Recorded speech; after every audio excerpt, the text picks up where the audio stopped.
is so frightening, and I just kept saying, this isn't me, this isn't my house, this isn't happening to us. The fire spread in minutes. The damage took 5 months to repair.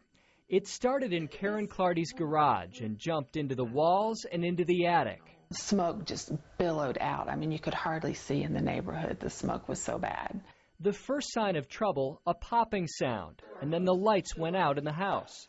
Karen went to the garage to check the electric panels. And I could see the flames shooting through the keyholes in this box.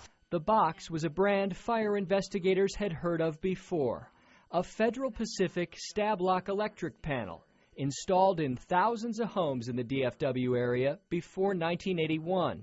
And right here, we have a lot of heat damage, continues on up here. Mark Goodson is an engineer who investigated the Clardy's fire for an insurance company. It wasn't the first he'd seen involving a Federal Pacific panel. We have seen people injured, burned, but we have also seen houses range from a small fire in a closet to almost completely burned down. When a circuit breaker gets overloaded and starts to overheat, the breaker is supposed to shut off on its own. That's to prevent a fire.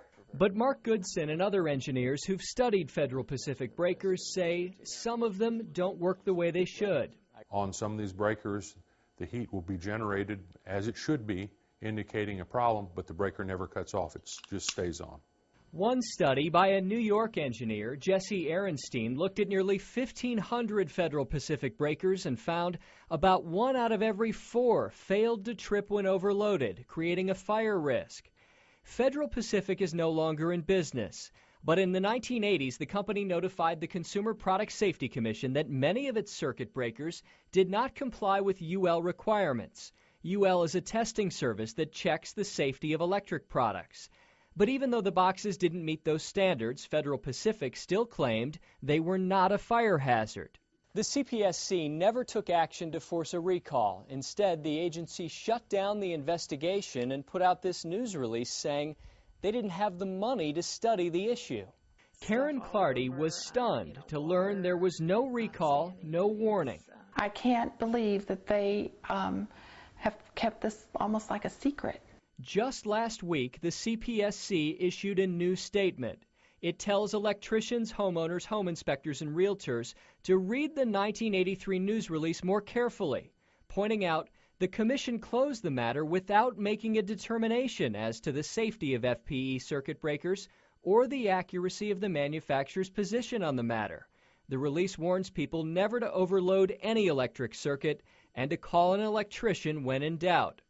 Mark Goodson says that's not enough. I think the studies that were started need to be finished, and at that point in time, then CPSC needs to decide how to rectify the situation. A CPSC spokesman tells us we have a very limited budget and resources. Reopening the investigation would be a significant decision due to the amount of time and staff that would need to be dedicated to such an effort. So with no clear government decision on the safety of the panels, thousands of them are still out there. You see this all the time? All the time, every day. Dallas Home Inspector Bob Charvaz tells customers to replace any Federal Pacific panel to be safe. I think there should be some type of more general warning about it to the general public, but it all comes down to, who's going to give that warning.